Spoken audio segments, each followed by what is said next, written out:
Today we're going to see about the budding.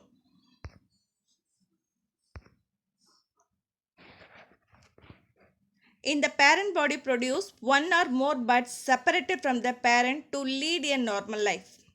In sponges, buds constrict and detach from the parent body and develop into a new young one. They given the picture asexual reproduction in sponges by budding.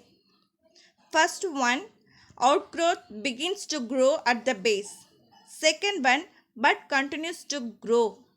Third one, bud breaks off and attaches to a new surface. Exogenous budding. Buds are formed on when the food is plenty, the ectoderm cells increase and form a small elevation on the body surface. The surface of the parent elevate ectoderm and endoderm are pushed out to form bud. Example Hydra. The bud contain an interior lumen in the continuation with parent's gastrovascular cavity. The bud constricts at the base and finally separates from the parent body and lead an independent life. Both the picture is budding in Hydra. First one, tiny elevation appear on the parent Hydra. Second one, parent Hydra develops bud. Third one, bud grows. Fourth one, bud breaks off to become a independent Hydra. Endogenous budding. Hundreds of buds are formed inside the cytoplasm and remain within the body of the parent is known as endogenous budding. Example, Noctiluca.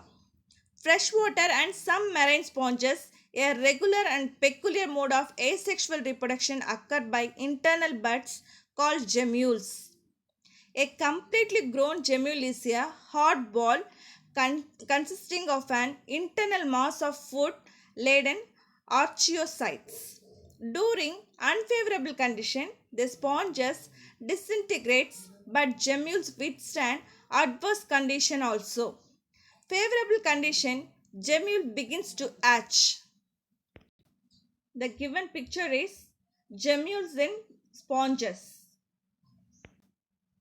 Fragmentation. The parent body breaks into fragment and each fragment has a potential to develop into new individual. In many genera of sea anemone, pedal laceration occur. The lobes are constricted off from the pedal disc and each grow mesenterics and tentacles to form a new sea anemone. The given picture is sea anemone pedal disc constrict and forms the mesenterics and tentacles. Finally, it forms a new sea anemone. Tapeworm Taenia solenium fragmentation. In tapeworm, gravid proclatis are oldest at posterior end of the strobila. It is regularly cut off either singly or in a groove from the posterior end by the process is known as apolysis.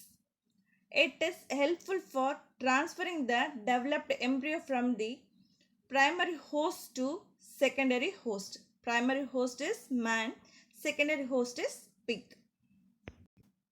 The given picture is apolysis in Taenia solium. The posterior end we can see the fragmentation. So next picture it will be given the life cycle of Taenia solenium. Primary host human being and secondary host is pig. Regeneration, regrowth in the injured region. The first studied in Hydra by Abraham Tremonley in 1740. Regeneration is classified into two types, morphollaxis and epimorphosis.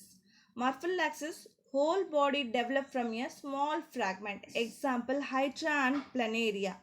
When the Hydra cut it in several pieces, can regenerate the last part and develop into a whole new individual. These parts usually retain their original polarity with oral ends by developing tentacles and arboreal ends producing basal disc. Epimorphosis, replacement of lost body parts. Epimorphosis, two types, reparative and restorative. Reparative means certain damaged tissue can be regenerated. Example, planaria and hydra. Restorative, severe body parts can develop. Example, arms of starfish, tail of wall lizard.